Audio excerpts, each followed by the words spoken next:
How to improve revenue management without a pricing team. Most mid-market manufacturers and distributors don't have a head of pricing. They don't have a deal desk. They don't have a single owner for discount governance. And yet, they still need the margin uplift that those functions are supposed to produce. And that's the gap. That's why companies hire a revenue management solutions company in the first place. But here's the harder question: what makes one of those engagements actually stick? Because most of them, frankly, don't. I've spent the last 2 decades watching pricing transformations live or die. Distributors, manufacturers, private equity portfolios. And the failure pattern is always the same. It isn't the software, it isn't the analytics, it isn't the strategy deck. Pricing transformations fail on operating model. McKinsey, Simon Kucher, the Professional Pricing Society, our own internal research, different studies, same conclusion. You can buy the best RGM platform on the market and still leak margin every single day. Because a platform without governance just institutionalizes the dysfunction at higher fidelity. Let's get the math on the table.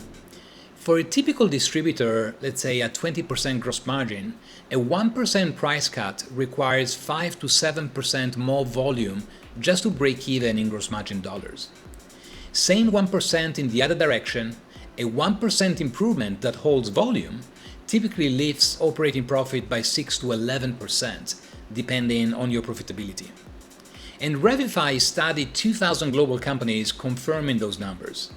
Our research shows best-in-class pricing organizations have delivered 200 to 500 basis points of margin uplift.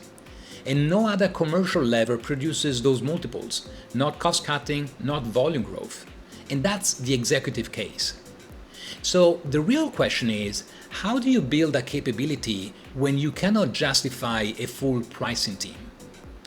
And the answer most mid-market firms land on is a virtual pricing team. i.e., you borrow experienced pricing leaders, you install the processes a real pricing function would have, you bolt on purpose-built analytics. And then the work happens, but the headcount doesn't. Inside that model, someone owns list price logic, someone owns discount policy, someone shares the monthly exceptions review. Decisions get documented, so the next negotiation doesn't need to start from scratch. Quick aside on what not to do. When margins start slipping, the instinct is to push a 1 to 3% list price increase across the board. And of course, that's disastrous. It's also the instinct most likely to destroy customer relationships without recovering meaningful margin. Customer elasticity is not uniform. Willingness to pay is not uniform. Competitive intensity is not uniform. Our distributor research shows a pattern. Price is the dominant factor on key value items. Let's say the top 20% of products customers actively shop. On the other 80%, customers are far less price sensitive. And that's where most of the realistic margin recovery lives. A capable pricing partner builds corridors, tight on the key value items, wider where the value justifies it. Blanket increases skip every one of those steps and produces blanket churn. You lose customers, you lose volume.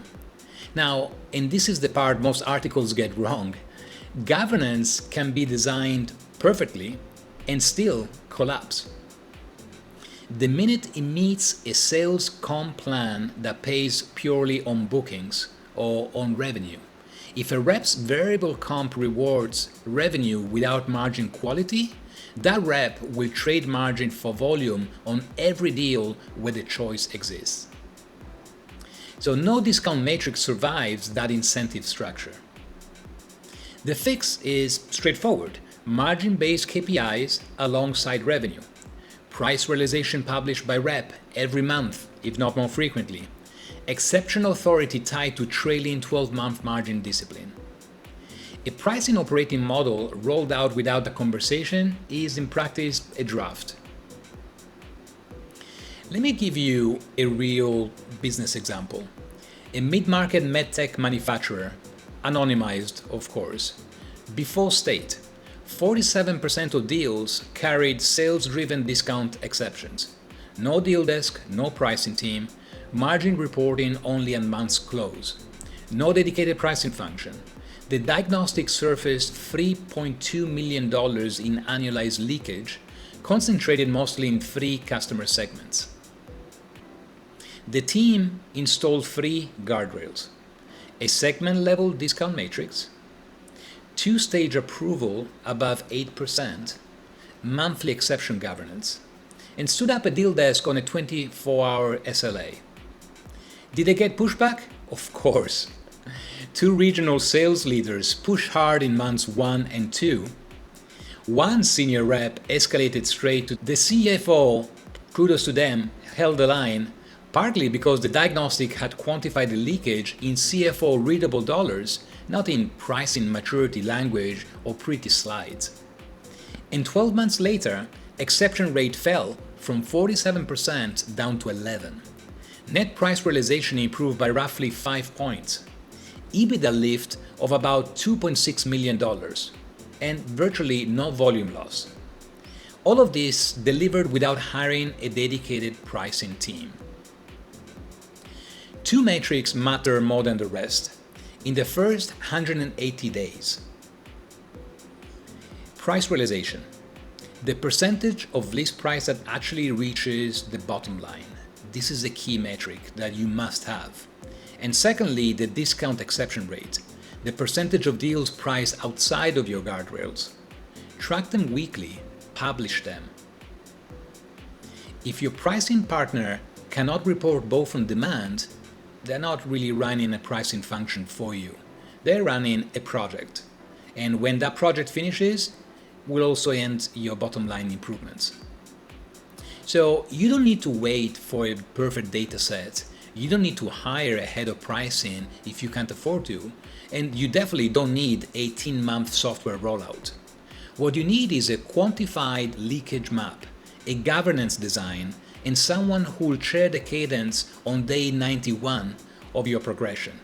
That's how mid-market pricing transformation actually succeed and stick over time.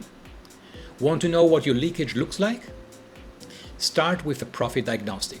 2 to 3 weeks, data you already have, a quantified action plan as the deliverable. That's where every durable pricing transformation begins. Contact us if you have any more questions.